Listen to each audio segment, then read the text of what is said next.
Welcome to ParadoxWalk podcast, specializing in paranormal activity, UFOs, cryptids, anything completely out of the ordinary.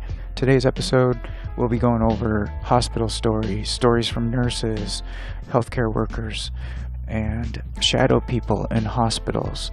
I did another episode on shadow people with seizures, with people having like grand mal seizures, claiming that they'll see a shadow person first, and then when they make contact with it, they'll go into a grand mal seizure. It is November of the year 2022. This is episode 18. I've actually, I don't want to make this podcast about me, but I have seen one of these with another person with me. I was visiting a girl that I used to date like years ago. It was me, her mom was sitting across from us, and when her mom started talking, something in a clear shape of a person, and it was all black, like exited the wall behind her and went out and kind of down into the next wall behind her. And my ex-girlfriend kind of sat up from the couch, and I sat up and I said, "You saw that too?" And she was like, "Yeah." I mean, it didn't do anything. It just kind of floated, almost like, like in a movie or something. Like it just kind of floated from one wall to the other wall, pretty slow, but it didn't have legs or anything. It was like I just saw it from like waist up, but it did have a head. It seemed to have arms, and I don't know what that was or whatever, but you would just call it like a shadow person. So I'm going to read this first story, and it comes from a site called thebeehive.com, and this name of the article is "Don't Be Afraid of the Shadow People." And then like the sub thing, like after a comma, it says "True Stories from Utah's Haunted Hospitals and Psych Wards."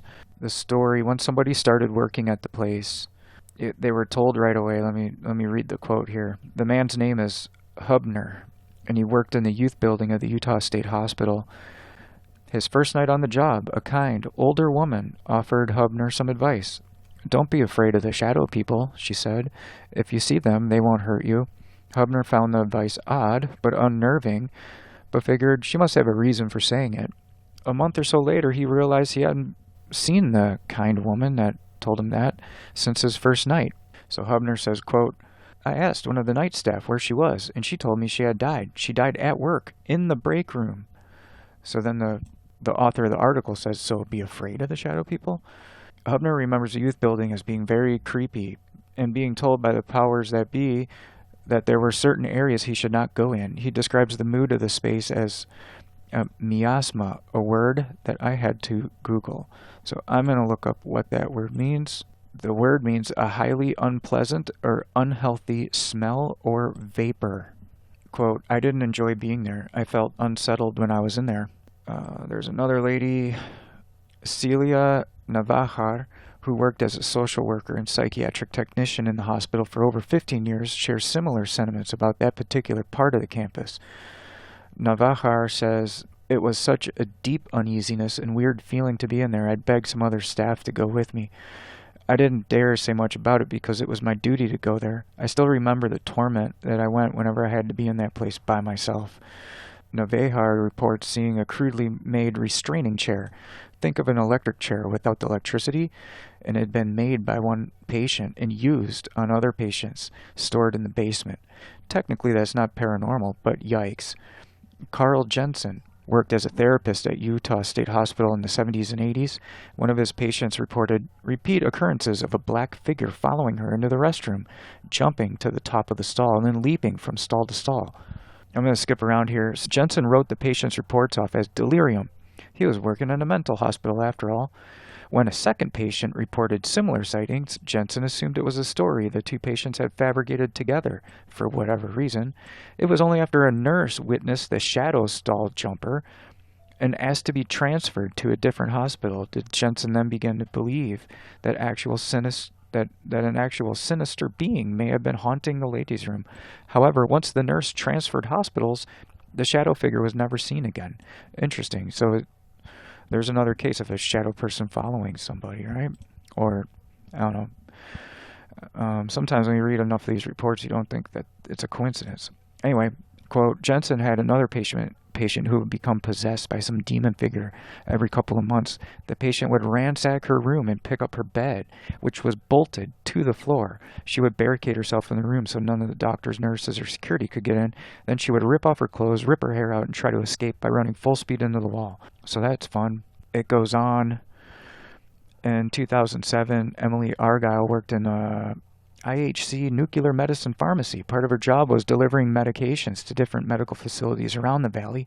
One of these facilities was an old psychiatric hospital on the west side of Salt Lake that had been turned into a heart medication research facility called Utah Artificial Heart Institute. There's not much information available about the institute or what goes on inside.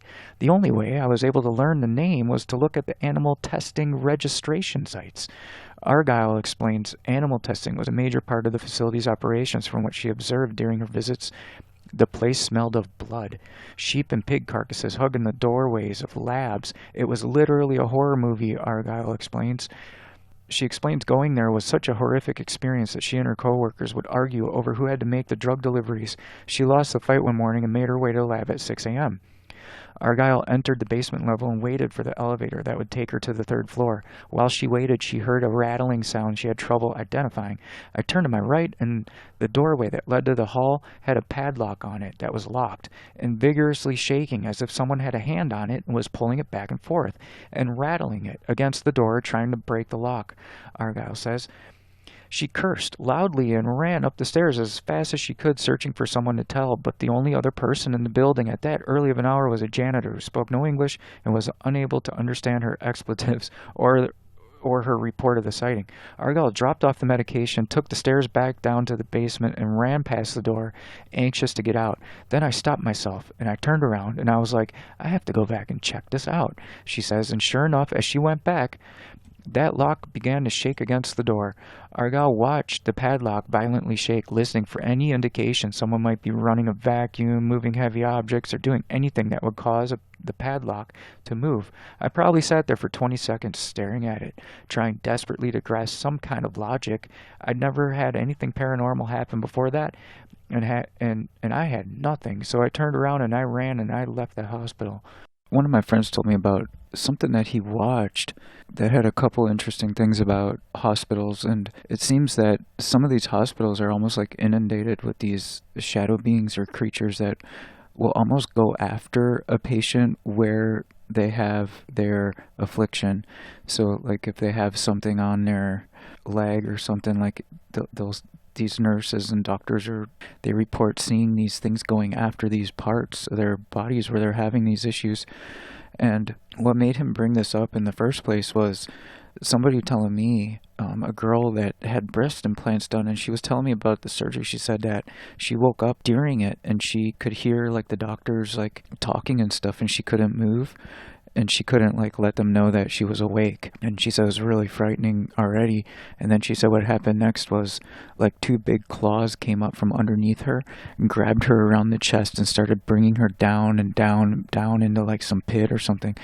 And I think she said it like growled or something, or said something like really scary stuff. And she didn't remember anything after that. She just remembers waking up. But telling me that story was really frightening. And then when my other friend brought up watching this video and telling me about it, he told me one of the other stories, I don't know if it was on that video or the same one or a different video, that a guy was in something like a coma for some period of time, or he was unconscious at a hospital for some period of time, and he claims that he didn't necessarily go anywhere except for just being something like a speck of dust or like a piece of dirt in some big like hole in the ground. And this man said that he was throughout this time period, he said it sounded like it went on for months or years.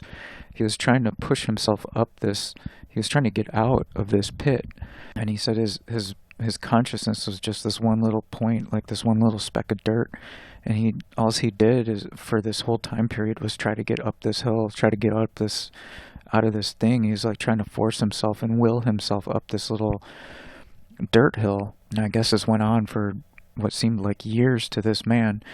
And what finished it off was something like a butterfly came and picked him up and started flying with him and flew him out of this area.